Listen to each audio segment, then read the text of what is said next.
All right, guys, welcome back to Wide Awake News Radio. Charlie McGrath, now joined by Reginald, also known as Demcad from YouTube, as well as Dex, PaulScan72 on YouTube, and the Black Ops trader Vulcan, who dropped the line of the night on us during the break, waiting for us to start this second hour. He butted in and said, everything's negative, things ain't looking right. So we're going to get into that in a little bit as well. If you're not in the chat room, we have, it looks like we have 65 watching on Justin TV, 62 in the chat room. If you want to join either one of them, wideawakenews.com, click on the radio microphone, you'll enter into chat, and you can access Justin TV from there. Reginald, thanks for being on with us again. How are you tonight? Oh, I'm doing very well. That's good. I hope you're doing well as well. I'm doing well as well. I like those wells and all of that. All that is one well. sentence. All is well. Well, so they say. Well is as well is. Yeah. Unless you're in Cyprus. Yes, unless you're in Cyprus, or could be soon the rest of the world for that matter. But I did see you put out a video the other day about Cyprus, the outright robbery, and of course Dex and I were talking about this in the first hour as well. What are your thoughts today with their parliament saying, nope, you're not going to do this? What do you think the outcome of this is going to be? What do you think it means for the people of Cyprus, Europe, and here? Well, they're going to have to produce an alternative. If they say, no, you can't take the money out of our accounts, then the EU is going to have to do something. The problem is that the EU, they don't want to take more money from their taxpayers, especially in places like Germany, because they're already angry because of other bailouts, the countless bailouts that came before them. So they're worried if they do another bailout, they pretty much spent up all of their credibility. They don't want to get to the point where the people are so pissed that they want to vote them out of office. So they're in a weird situation where they still have this debt they have to deal with all around the Eurozone, but they know they want to sort of take money from the taxpayers from in one area to bail them out, but they know if they do that, they'll get in trouble. They may lose elections. Right. So at this point, I think they're going to have to revert to one of the older type of bailouts because at this point, they're running out of options. This is what I told people a long time ago. They run out of options the longer they wait for these type of situations to get resolved. Yeah, and I think it goes. I mean, look. We were told right at the election time, I remember talking about how Europe and the whole European debt crisis was just basically moved to the side, and we didn't hear about it for a long time. But never went away. It didn't go away. In fact, the debt loads and the sovereign debt of these nations is far worse. And even this plan with Cyprus, if it went through as planned, these people were going to see a 7 to 10% robbery right out of their bank account.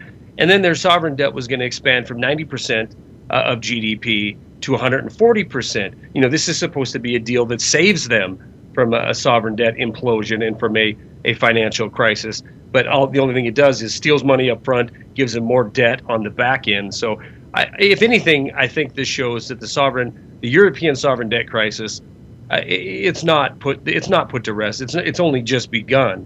They're just moving chairs around. Yeah. Definitely, yeah, and they're just moving chairs around. They're just putting up a show, but they don't really have any real solution. No, unless it involves putting the people further into debt and taking the money that they have, in their bank account.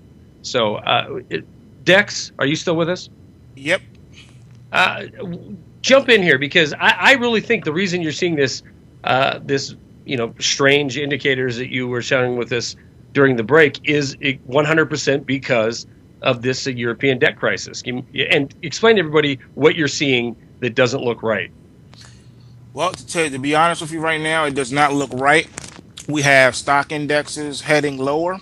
We have the U.S. dollar heading lower. The euro is heading lower. Copper is heading lower. And gold and silver is heading lower. All at the same time. Something ain't right. It ain't right. It ain't looking good. It's looking really radical right now. And tomorrow we have FOMC. And, when the night session really gets kicked off here around 4 a.m. Tonight, man, who knows what we're going to wake up to tomorrow, to be quite honest with you. Well, it's going to be interesting. And like I said, I was talking earlier, Reg, with Dex about, what's going to happen on Thursday morning because these people in Cyprus, they dodged a bullet today.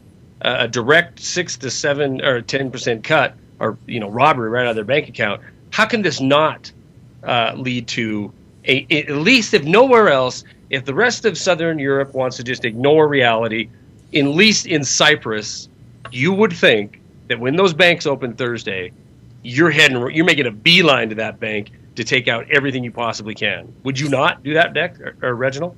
Well, yeah. I mean, that's what they have to be afraid of. They had to think about this.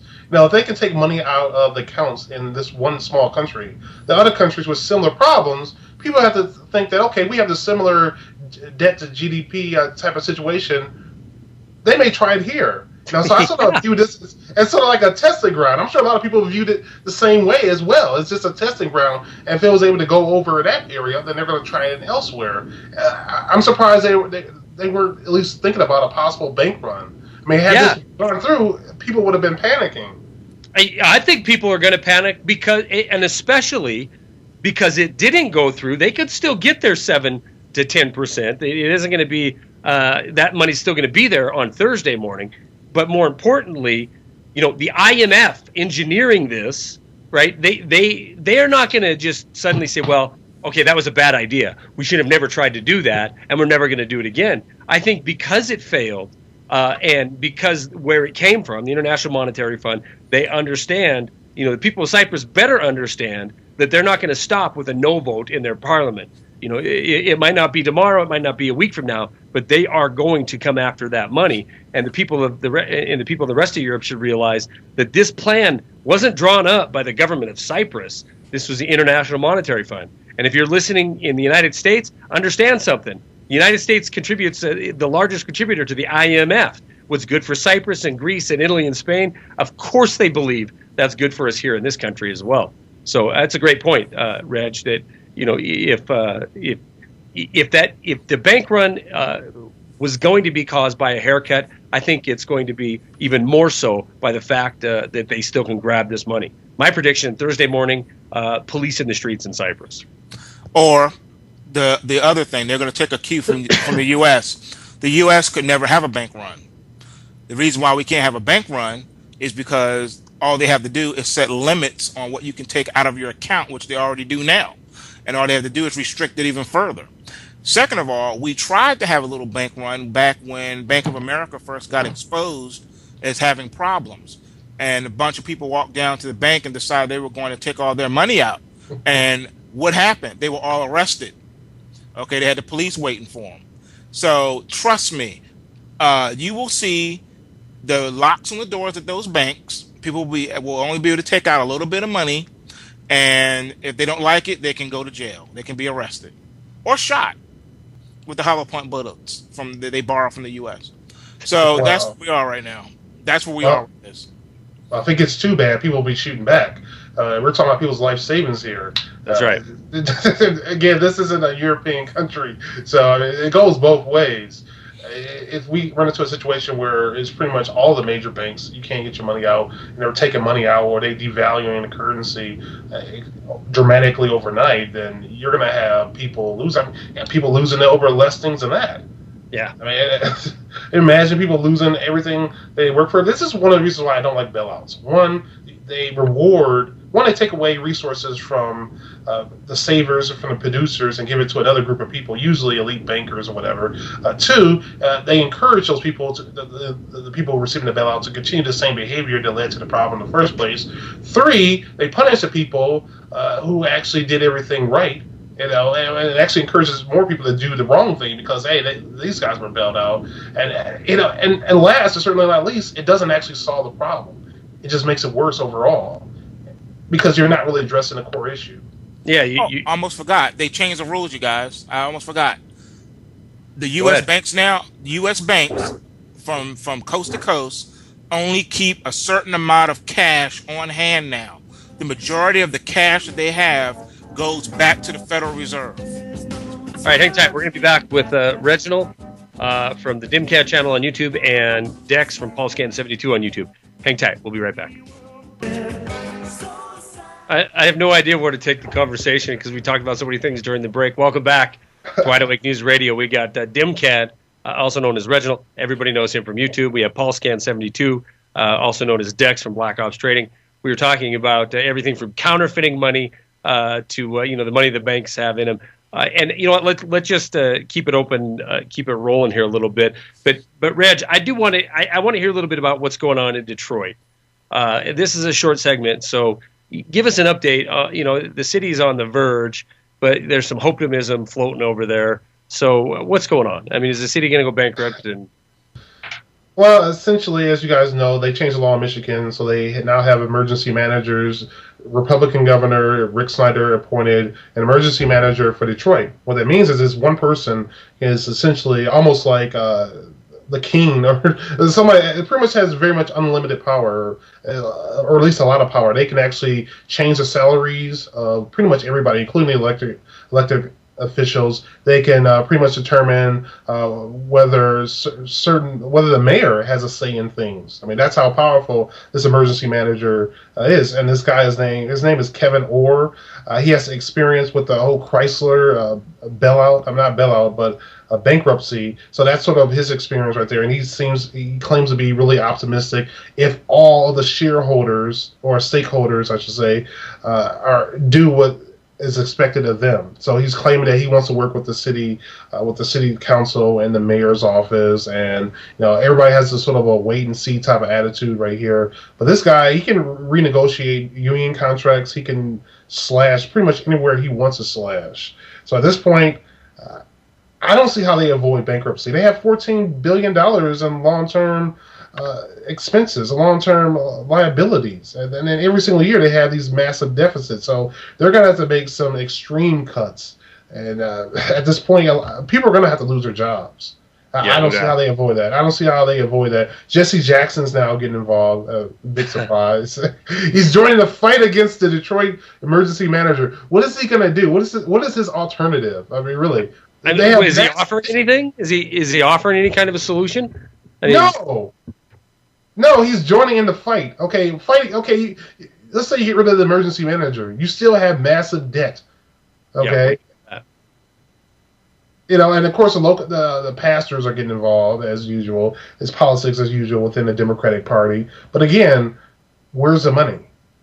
So there's going to be layoffs. There's just no way around this at all. The police department, I don't see how they can lay off any more people. The city is already dangerous enough. You're at a point where you definitely have to depend on yourself for your own security. I have family down there. I live 60 miles north of Detroit. I'm in Flint, a similar type of situation, although we're getting help from the state police. I think they're going to have more state police in the city of Detroit, because that's what they did here in Flint. They brought in more state troopers to help out. And you see them driving around, even though they're not on the highway. So that's going to be something we're probably going to see. But, I mean, they're already taxing a big chunk of them going up there to Flint. So, I mean, unless they hire more, I mean, you could see that, if you start slashing the police department in Detroit's, it's a major city. How many times bigger than Flint is it?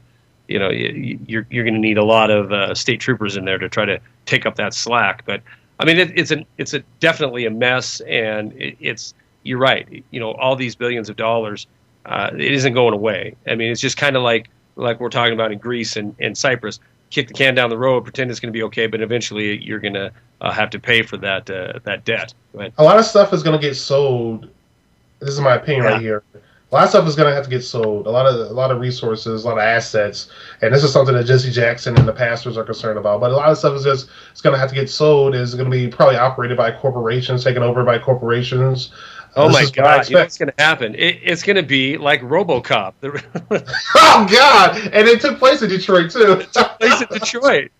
They're gonna have to get the inhabitants out. They're going to be they'll be considered vermin, and they'll be trying to get rid of them so they can build the new corporate-owned tower right there in the middle of Detroit. Man, but I mean, seriously though, they're going to. I mean, we've seen it over and over again. In countries that are in massive debt, they end up having to sell a bunch of these state assets. In a lot of cases, they go bargain basement to pay off banker debt. I mean, so why should it be different there? And I don't think if Jackson or Sharpton or anybody else wants to go down there and protest all they want to, they might get a camera in front of their face, but at the end of the day, they're not going to stop anything. No, I mean, it's their job. I guess what they try to do is draw attention to certain issues, but when you're dealing with deficits is huge. I mean, what are you going to do? I mean, we may have a situation where the Detroit Institute of Arts may be owned by China or Chinese or something, or some firm or something. I don't know. I mean, I'm just kidding right there. That's not going to happen. Yeah, maybe you're kidding. I mean, maybe that's exactly what could happen.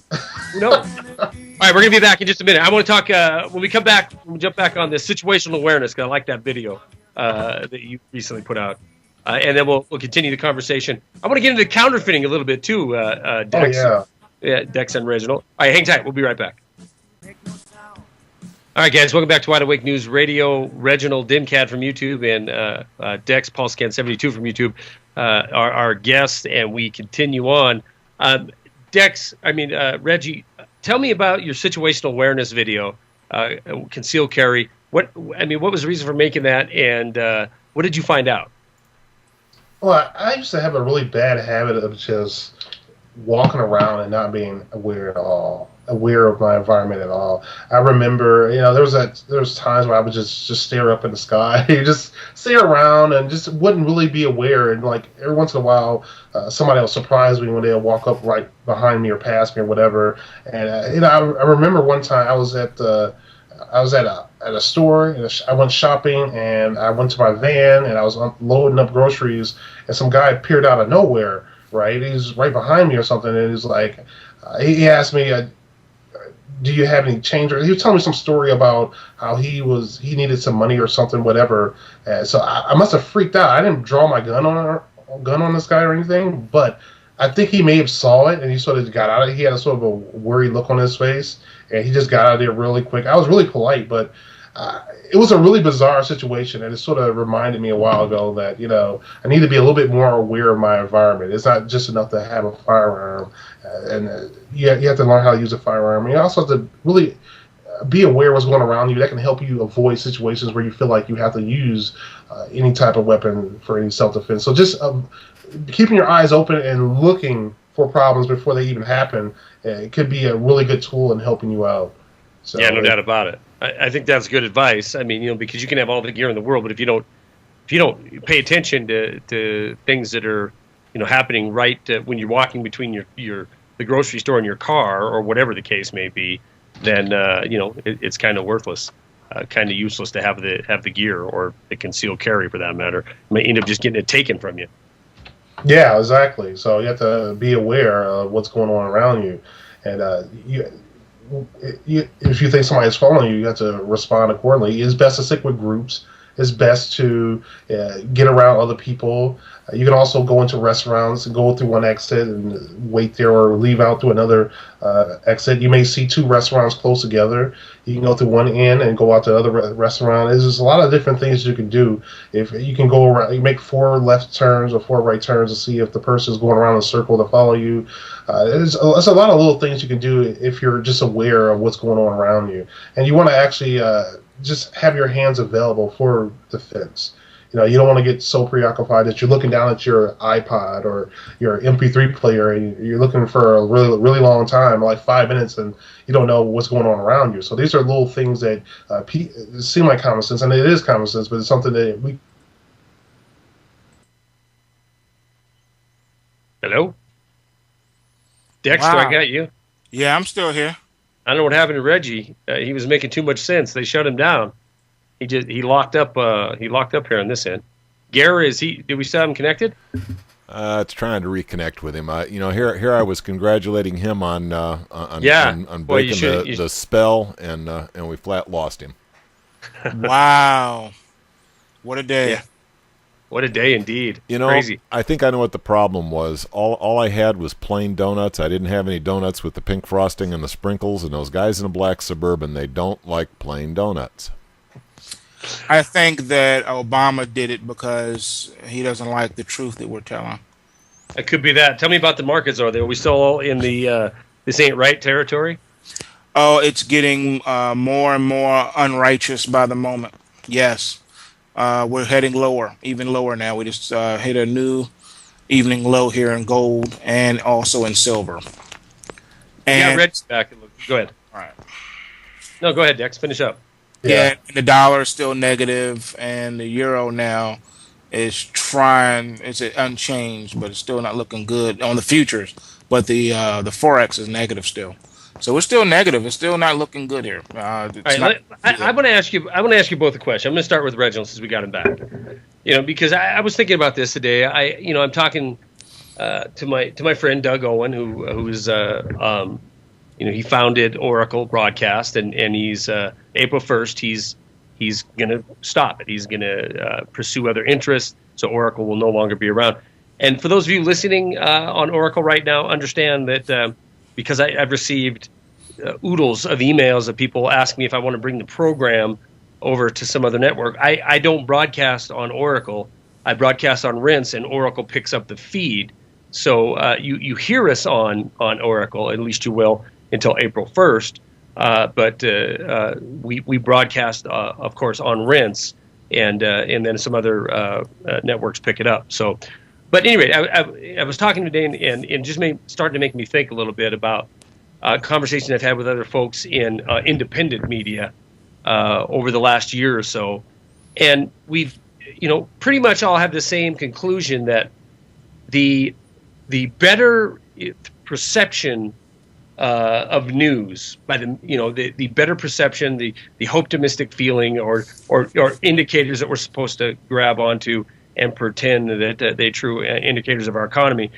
So the better the news is, the less people are tuning in to the Demcad channel, Crabby Dog Tricks, whatever.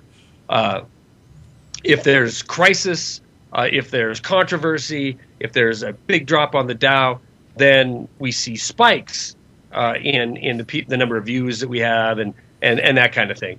So I want to ask you both, because there's no doubt about it, Reginald, that the hope, especially in America, the hope train has left the station, right? Everybody's we're 15,000 points on the Dow, and we have these indicators that are showing we're going the right way. Complete ignorance, completely not covering any of the real news as far as everything from the housing sector to welfare to food stamps to creation of jobs. Any of that kind of information, or participation rate in jobs, I should say, isn't talked about. Dow Jones 15,000, optimism, and to about a man, as far as commentator goes, I get the same thing. Where it feels like 2007, 2008, all over again, and that is finally the question. It took me a long time to get there. To both of you, Reginald, you have to notice as well as I do that this optimism is being pushed hard, but it really does feel like 2007 all over again. Like we're just waiting for for the finger to be pulled out of the dam and things to break loose. What do you think? Well, you have to remember in 2007 we had a really high stock market. Yep. Not quite as high as this, but it was somewhere around 14,000. It was pretty high. Right. In 2007. I mean, of course, the housing market was imploding, so it didn't make any sense in reality to have a stock market that high when you had one of the fundamentals in our consumer economy imploding. So it is proof that you can have a really high stock market even when things aren't going very well on the ground. There's a big disconnect between reality and what's going on in the actual market. And I think that's something that's happened in recent years, and the stock market isn't what it used to be. Well, yeah, and that's a good point. And we talked. Well, Dex has been giving us these reports. This stuff ain't right. That's what we say. But to that though, the housing market it was starting its decline. Certainly, late 2006, 2007, nothing dropped as far as it did after 2008. That's when it really started to take the wind out of the sails. Completely fell apart. The housing market, and then all the jobs started to slough off. But it was right up until that point. I remember going through the weekend and finding out Lehman Brothers collapsed, and even days before that, there was optimism that they were going to come up with some kind of solution. And it feels just like that again to me. I mean, it feels like I'm just waiting around. People are buying up the notion that things are getting better, and it's going to hit like a sledgehammer. It just feels like that's where we're at. Well, I'll have to agree with you on that one. All right, hang tight. We're getting okay. Sorry, I hear the music playing now. So we'll take our break. We'll come back. We'll get your guys' thoughts on that. Where we're going in the near term is what I want to find out from Demcad and from Dex. So we're going to be right back. Hang tight. All right, guys. Welcome back to Wide Awake News Radio. Final segment of this 19th day. Wow, March is just flying by. 19th day of March, Tuesday. We are joined by, of course, Reginald Demcad from YouTube and Dex PaulScan72 from YouTube. I pose a question, kind of a long, drawn-out question there. I think, I really do believe that, Cyprus maybe not. There is an event coming inside of this year that is going to kick off the next leg of the crisis event. Am I wrong, Reginald? It's possible. It's very possible. I thought it was a test run, Cyprus. I thought they wanted to gauge the reaction. And I think, obviously, it was a pretty risky test, but I think they wanted to see if they can get away with it in a smaller country. And see if they could, then they would try it in a bigger country, possibly maybe Italy eventually. Let's talk about Greece, other countries. And so I think they were trying to see what they can get away with, and we're getting to a point where they're running out of options, and they're going to get to a point where the crisis can't be hidden anymore. And when that happens, the whole thing is just going to fall apart. I don't know what that big event is going to be. Some people are talking about maybe Japan, and that's a question I have for Dex. How concerned should we be about Japan causing the next leg in this crisis, worldwide crisis overall? Well, to be quite honest with you, again, it's the domino theory. So it's not a single place on the island per se. It's whoever goes first is going to take everyone else down with them. And because Europe is a way bigger economy than we are, if Europe crumbles over the next few hours here or a few days, then it's just going to pull us down with it. We're the most powerful nation on Earth militarily, but Europe is a much bigger economy. So they could destroy the economy. We could blow up the planet, but they could blow up your banking account. And see, I want to thank Hunt for putting in that story in chat, and others might have put it in there as well. But saying that we got the Wall Street Journal saying, let me get it here, that Cyprus, EU work on bank contingency plan, that they could be closed until next Tuesday. So thanks for putting that story in there. But I think it's irrelevant. If they open it back up, the people are going to freak out and take their money. Be it Thursday, Tuesday, or whatever, as soon as they have access to it. And then somebody else put in there, something about Cyprus. They'll just kick them out of the EU. That'll be the end of it. But it isn't that simple. When you have a company like J.P. Morgan, who has more derivative exposure, more debt derivative exposure than the entire global GDP, it is a big deal. It is a big deal when a country defaults. And if Cyprus is kicked out of the EU, they are defaulting on their debt. So we can't overlook anything. I mean, look at the billion-dollar deal that brought down on sovereign debt that brought down MF Global. These things are, that is part of the problem, is we're so interconnected that the moniker of too big to fail, it's there for a reason, because one country goes, regardless if it's 1 million people in Cyprus or a big corporation, it can bring the whole thing down. Reginald? Well, that's what I was talking about earlier when I was talking about bailouts. They're not really real solutions. That's exactly right. And they just make the problem worse. But as long as, the TV's still working and the ATMs are still working and, the systems are still going, people feel like, well, it's not a big deal. Do what you have to do to keep the party going. What they don't realize is they're setting themselves up for something much worse in the future. No doubt about it. Dex, your thought? My thought is that there's absolutely nothing we can do except for the wait, because we can't leave the country. We can't do anything. It's going to be what it's going to be. And at the end of all of this, when this bull market here in the U.S. is over with and when the dust settles, we will be looking at tyranny. We will be looking at, police and military on the street. You're going to see UN vehicles on the street. And in our country, it's just bottom line. It's not a matter of if, it's when. When they're ready. Really think so? That'll be a very different response when you start bringing foreign troops involved. They're not foreign. They're the new one world government. That's why our president is commander-in-chief of the UN. It doesn't matter what people think. What only thing that matters is perception. When people see UN, they're going to see foreign. Well, I put you like this. Eventually, you will see the UN troops on the street here. And like I said when I was on here before, and everyone was laughing at me, I said, you know, you're going to start to see earth changes getting worse and worse and worse, and eventually you're going to see all the faults break simultaneously. Well, guess what? We already had that starting just a few weeks ago when we had 4 volcanoes erupt in the same location. Where was that at? I missed that. It's over in Asia. So, well, I'm telling you, they may come, but I'm saying they're not going to be for long. They're not going to stay. No, they're going to be permanent. They're going to be permanent because it's going to get so bad here.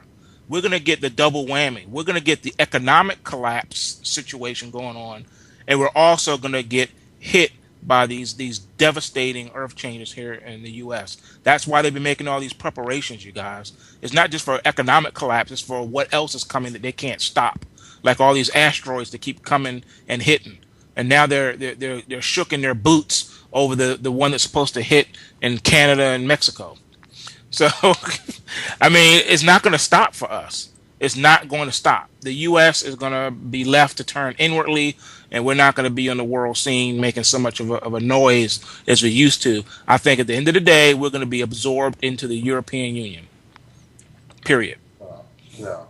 I don't think that's going to happen. It may be an attempt, but I just don't see Americans tolerating that at all. Look, but I mean, I could be wrong. Already. You can attempt anything, but Reggie, what we go already? We tolerate drones.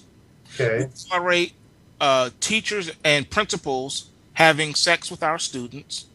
We tolerate the police executing babies. All right. We tolerate being raped when we go through the terminal at the airport. I could go on. We tolerate a lot in this country, and we say nothing. We do nothing. So it is not a far-fetched thing to say that we're going to tolerate the boot in the back of our neck pretty soon, because that's what's going to happen. The handwriting's on the wall. Why do you think that the New York Times, People Magazine, pretty much every major publication in the country has been running these ads depicting Obama as the Messiah? Why do you think they're doing that? They're already getting you ready for what's coming. That's why the Pope stepped down and they gave you a new one. All this stuff, man, has already been put in our face to let us know what they were going to do. They even told us what who the Pope was going to be and what his name was going to be. They even told us that. They put it in a song back in 2010. What did it say? I didn't catch that either. You're giving me all this information. I'm writing this stuff down. Okay. Go ahead. I haven't had time to update my blog, but I'll update the blog and I put it on the blog. It was in a song and also in a children's book, and the song was done by Nicki Minaj, and she broke down the Pope and everything in her lyrics, and then lo and behold, here's the Pope. Do you think it was also by chance that the Vatican gets struck by lightning during the sermon? Come on, man. I mean, it gets to a point where, there's no coincidence. Things happen for a reason. And the biggest thing that I think we're going to see now is the revealing of who Obama really is. I warned several months ago on this show that they were going to try to tell the people that Obama is not human. Now, what have you been seeing them doing? Building up toward that, telling you they found the God particle and all this other stuff. Why do you think that they're telling, oh, by the way, they're revealing to us now, oh, oops, we've been cloning humans with cows and humans with other species of animals. Oh, sorry we didn't tell you about this before. We know it's illegal, we're not supposed to do it, but we've been doing it. We just figured we'd let you know now. And they're getting us geared up toward all this alien stuff. You know, we're being attacked by aliens, and aliens look just like us. What happened to the aliens looking like Sigmund the sea monster? No, getting you used to. Hey, aliens are just like us. They look like us. They talk like this. They sound like us. They want you to know that And where does that lead eventually? It leads to worship. They're trying to get us to worship the alien. The alien is going to be the one to come and be the ultimate bailout. They're going to bail us out of all our troubles. And then that's what we reveal to you. You know what? We want to apologize that, we didn't give you Obama's birth certificate and stuff because we knew you weren't ready for it. But now we see that you are. And so since he is now our new dictator, our world leader, he's our new Maitreya. He's going to lead us to enlightenment and to better days. And he has a plan. And here's his plan to rescue the world from chaos, because all this is going to spill over to chaos. We're going to have anarchy in the streets, not just in America, but in Europe, all over the place. Total anarchy, total breakdown of society. And the only thing that can stop anarchy is what? Tyranny. When they clamp down, when they have one military unit called the UN to come in and clamp down, that's what they're going to do. That is the plan. That's what they've been trying to do. That is definitely an apocalyptic picture and prediction, no doubt about it.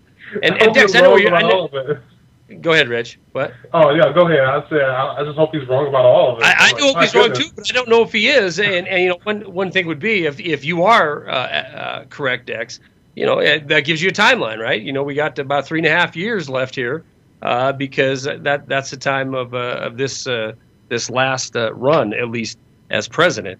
So, and Dex, I know where you're coming from in this. You and I have talked about this before, and you know what? I believe absolutely anything is 100% possible, including the scenario you just laid before us, because, it's like we were talking earlier today. This is an incredible, unbelievable time to be living. It is. It is a very exciting time to live in. But you know what? I mean, look, I stick by what I say when I come on your show. So I'm not budging from this. Let me thank Reginald, also known as Demcad. If you haven't subscribed to his YouTube channel, get over there on YouTube and subscribe to him. Reg, thank you very much for coming on. I appreciate you hanging out with us tonight. I'm glad. Right on.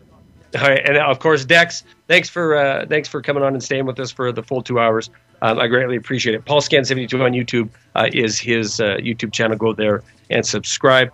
Guys, tomorrow night we have Sherry Edwards. She's going to evaluate a couple video clips, and we'll get her take on them, as well as Dinah Everett-Snyder. She'll be our guest as well. We'll see you tomorrow. Enjoy Jeff Francis coming up next. Have a good night. Peace.